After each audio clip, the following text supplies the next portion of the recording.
Hello, listeners. Welcome to Envisai podcast. Today, we are going to talk about the Philippine mineral resources, the conservation, and the environmental impacts. Before we begin, we are your hosts for today. I am Antoinette May Kiamco, together with my partner, Miss Marjo May Oro. Hello, guys. Today we're joined by the Bautista brothers who will share their insights on Philippine mineral resources, the conservation, and the environmental impact. So hello there. Thank you, by the way, Antoinette and Miss Marjo, for inviting us here in your podcast.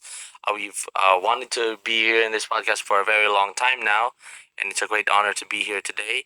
My name is Ernest M. Bautista the Fourth. And I'm Ernest M. Bautista the Third, and thank you for inviting us, like my partner said, and we're honored to be here today and in front of so many people. So, Bautista Brothers, we prepared some questions for you to give your insights regarding with the Philippine mineral resources. So, the first question is, what is the most important mineral resources in Philippines? I see. Thanks for that question. Now, when you ask what is the most important mineral in the Philippines, let me paraphrase the question by telling you, or in rather informing you, about what is the most abundant mineral here in the Philippines, and that is copper, or to specifically copper ores. Since copper has remained like the country's primary mineral that exists here in this country, the changing world market demands investment incentives and have rendered its production somewhat volatile. It is used for electrical machinery such as motors, electromagnets, generators, and communication devices. Copper has been fashioned into ornamental objects as well as cooking utensils also. So to add to what my brother said, in terms of especially for electrical machinery, for power transmissions, generators, building wirings, telecommunications, the whole shebang, if you would like to say it, especially in terms of the electrical community, a lot of those materials would not work without copper. Uh, I think you're aware of the lining inside those materials are made of copper, and also a lot of like he aforementioned the cooking utensils, a lot of things that you can see in your households, kitchen sinks, tabletops, yeah, doorknobs, pull handles, railings, most of the tools, maybe musical instruments like guitars, their strings are made of copper. So anything you can see in your household basically is pretty much anything you can see around your household pretty much is copper.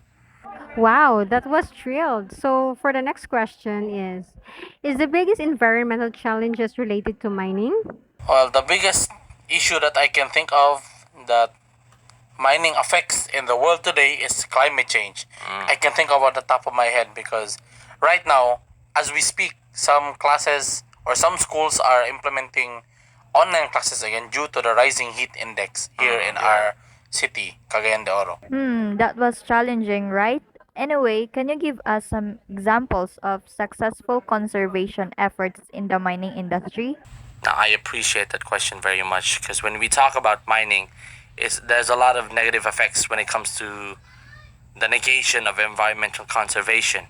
For me personally, and I think my brother would agree with that, but there have been some efforts to try and mitigate the negative effects it has on the environment.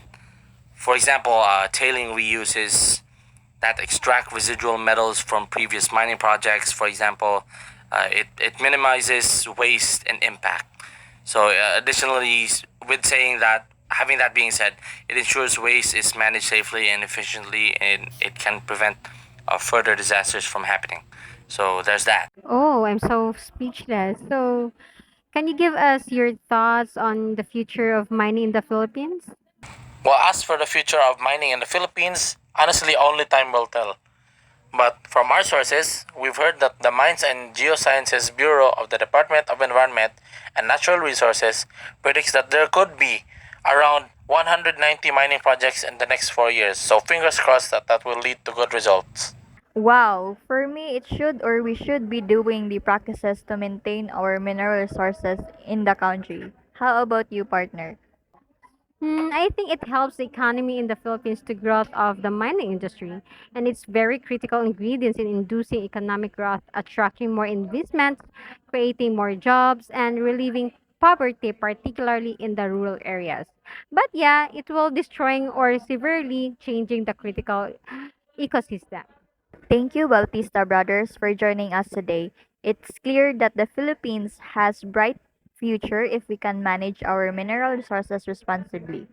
Once again, I am Antoinette May Kiamco, Marjorie Oro, your your host host for for today, today, empowering empowering to to protect protect our our environment. environment.